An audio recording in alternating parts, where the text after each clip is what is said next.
శ్రీ కూనమనేని సాంబశివరావు గారు.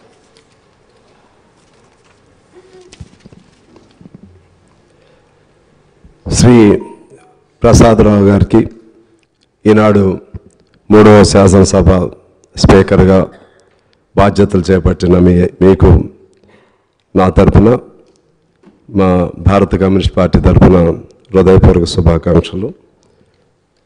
అధ్యక్ష, మీకు తెలుసు, ఇక్కడ సభ్యులందరికీ కూడా తెలుసు, రాజకీయాలంటే ఒక పవిత్రమైనటువంటి వ్యాపకం. అది శాసనసభ దేవాలయం లాంటిది.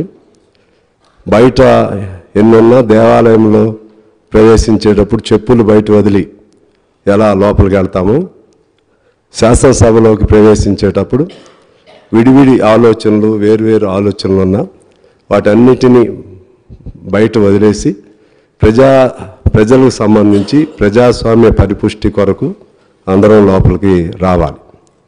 ఆ క్రమంలోనే మనకు తెలుసు, ఇప్పుడు మీరు రాజ్యాంగబద్ధంగా స్పీకర్గా ఎంపికయ్యారు. రాజ్యాంగం అందులో స్పష్టంగా రాయబడింది. ప్రజలు తమకు తాము రాసుకుని అంబేద్కర్ గారి అధ్యక్షతన అయినప్పటికీ కూడా అందులో పొందుపరిచినటువంటి అంశం, తమకు తాము రాజ్యాంగాన్ని రచించుకుని తమకు తాము అర్పణ చేసుకున్నాం అనే అంశాన్ని అందులో ప్రస్తావన చేయబడింది. అలాగే ప్రజాస్వామ్యానికి అబ్రహాం లింకన్ గారు by the people, for the people, of the people అంటే మొత్తంగా చూస్తే ప్రజలు కేంద్ర బిందువుగా ఉంటారు. ఆ ప్రజల సమస్యలను ప్రతిబింబించే విధంగా శాసనసభ పనిచేయాల్సిన అవసరం ఉంటుంది. ఆ క్రమంలో మీకు ముందు అనేక మంది ఈ ఆంధ్రప్రదేశ్ శాసనసభ, ఆంధ్రప్రదేశ్ రాష్ట్రం ఉమ్మడి రాష్ట్రం ఏర్పాటైన దగ్గర నుంచి చాలా గొప్ప గొప్ప వారు శాసనసభ స్పీకర్లుగా పనిచేశారు.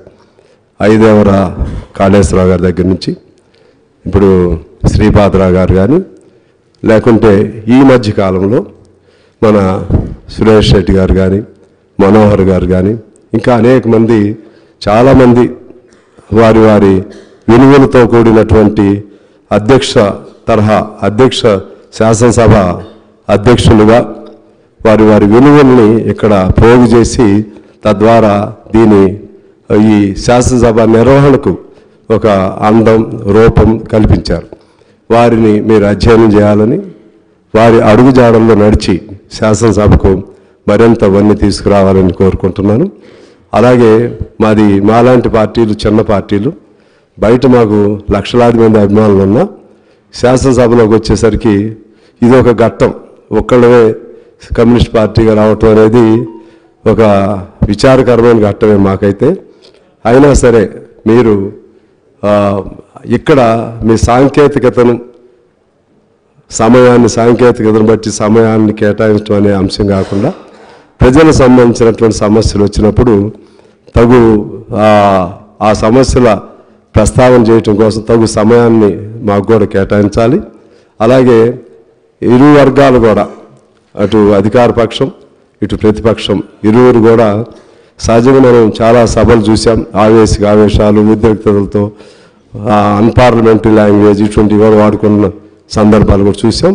మీరు ప్రశాంతంగా కనపడుతున్నారు. మీరు 2009లో శాసనసభ్యులుగా ఉన్నప్పుడు నేను కూడా ఉన్నాను. మీరు సహజంగానే శాంతమూర్తిగా, ఓపికవంతులు.